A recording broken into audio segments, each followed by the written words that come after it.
ശമ്പള പരിഷ്കരണം വന്നിട്ട് പെൻഷൻ ഞങ്ങൾക്ക് പെൻഷൻകാർക്ക് അത് വർദ്ധിപ്പിച്ചില്ല, പെൻഷൻ വർദ്ധിപ്പിക്കാതെ ഇരുന്ന് അവിടുത്തെ കേസ് നടന്നുകൊണ്ടിരിക്കുകയാണ്. 40 മാസത്തെ അത് ഇനി ഒരിക്കലും കിട്ടാൻ പോണില്ല. ഇത് അനുവദിച്ച് കിട്ടിയില്ലല്ലേ, പിന്നെ എങ്ങനെ അത് കിട്ടണത്? 40 മാസത്തെ പൈസ ഞങ്ങൾക്ക് പാഴായിപ്പോയി. പെൻഷൻ അന്ന് സാധാരണ ഇതെന്ന് വെച്ചാൽ ഈ ശമ്പള പരിഷ്കരണം വരുമ്പോൾ ഞങ്ങൾക്കും അതിൻ്റെ അടിസ്ഥാനത്തിൽ ഒപ്പിട്ടാൽ മാത്രം മതി, വേറൊരു ചർച്ചയുടെ ആവശ്യമില്ല. കാരണം ഞങ്ങളെ ബേസിക് വെച്ചല്ലേ ഞങ്ങൾക്ക് തരുന്നത്. ഇതാണ് ഇവിടെ നടക്കുന്ന കളികൾ. കടലോരത്ത് കഴിയുന്ന മക്കള് മത്സ്യമില്ല, കടലോരത്ത് കഴിയുന്ന വീടുകളെല്ലാം തകർന്നു പോണു. അപ്പൊ ഈ മന്ത്രി എന്തിനാണ് ഇരിക്കുന്നത്? 6 കിലോ റേഷനരി സർക്കാർ, ഈ പറഞ്ഞ മന്ത്രി തന്നെയാണ് 6 കിലോ റേഷനരി. ഒരു മത്സ്യത്തൊഴിലാളി 6 കിലോ റേഷനരി എങ്ങനെ ഒരു മാസം ഉപയോഗിക്കും?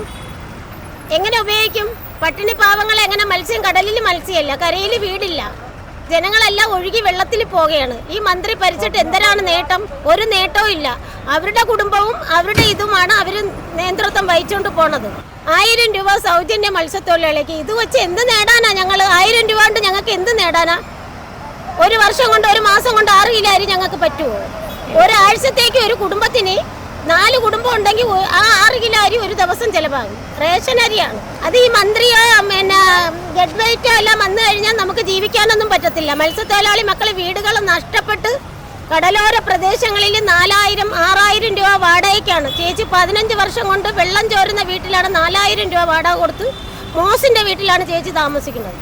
മൊത്തം ചോർച്ചയാണ്. ഞങ്ങൾക്ക് വീടില്ല, ഞങ്ങൾ വീടില്ല. ഇവിടെ നമുക്കിപ്പോൾ അത്യാവശ്യം 2 ടോയ്ലറ്റ് വേണം. അത് നമുക്ക് പറയാനുള്ളത് ആരെടുത്താണ്? ഒന്നില്ല ആര്യ രാജേന്ദ്രൻ്റെ അടുത്ത് പറയുക, അല്ലെങ്കിൽ മന്ത്രിമാരുടെ അടുത്ത് പറയുക. നമുക്ക് അത്യാവശ്യം വേണ്ട സാധനം ഇതാണ്. നമ്മൾ പുത്തരിക്കണ്ടത്തും ഇതുണ്ട്, പക്ഷെ നമുക്ക് പെണ്ണുങ്ങൾക്ക് അവിടെ പോകാൻ പറ്റില്ല. അവിടെ അത്രയും വൃത്തിയായിട്ട് ആമ്പിള്ളേരാണ് അവിടെ ഉള്ളത്. ഇന്നലെ എന്തോ ഒക്കെ സംഭവം നടന്നെന്ന് പറയുന്നു. അപ്പോൾ അതുകൊണ്ട് നമുക്ക് അത്യാവശ്യം ഇവിടെ ടോയ്ലറ്റാണ്. അപ്പോൾ അതൊന്ന് നിങ്ങൾ ശ്രദ്ധയിൽപ്പെടുത്തിയാൽ കൊള്ളാം. എനിക്കടക്കം 100 കണക്കിന് ജോലി അയാളെല്ലാം കൊടുത്തെന്ന് പ്രസംഗിക്കുകയാണ്. 18 മാസത്തെ കെട്ടിട തൊഴിലാളി പരീക്ഷ എനിക്ക് മുടങ്ങി കിടക്കുകയാണ്. അതേപോലെ ഇതാ നിൽക്കുന്ന ഈ മനുഷ്യനും ബാങ്കിൽ പൈസ അടിച്ച് പെൻഷനായവരാണ്. 18 മാസത്തെ പെൻഷൻ ഞങ്ങൾക്ക് തരാറുണ്ട്, അവർക്ക് ഫണ്ടില്ല എന്ന് പറയുന്നത്. അപ്പോൾ നമ്മൾ എന്ത് ചെയ്യണം? പരാതി കൊടുത്തില്ലായിരുന്നോ? നമ്മൾ എവിടെ പരാതി കൊടുക്കാം? നമ്മളെ വനിതക്കാട് ക്ഷേമനിധി ഓഫീസിൽ പോകുമ്പോൾ അവർ പറയും പൈസ നിങ്ങൾക്ക് ഉടനെ വരും, പൈസ ഉടനെ വരും. അടച്ച പൈസ പോലും കിട്ടിയില്ല. അല്ല, ഇന്നലെ വിളിച്ചപ്പോൾ അവർ പറഞ്ഞ ഫണ്ടില്ല പോലും.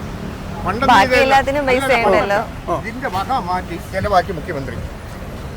നമുക്ക് ഈ തരാനുള്ള പൈസ എടുത്ത് മുഖ്യമന്ത്രി വക മാറ്റി ചെലവാക്കി.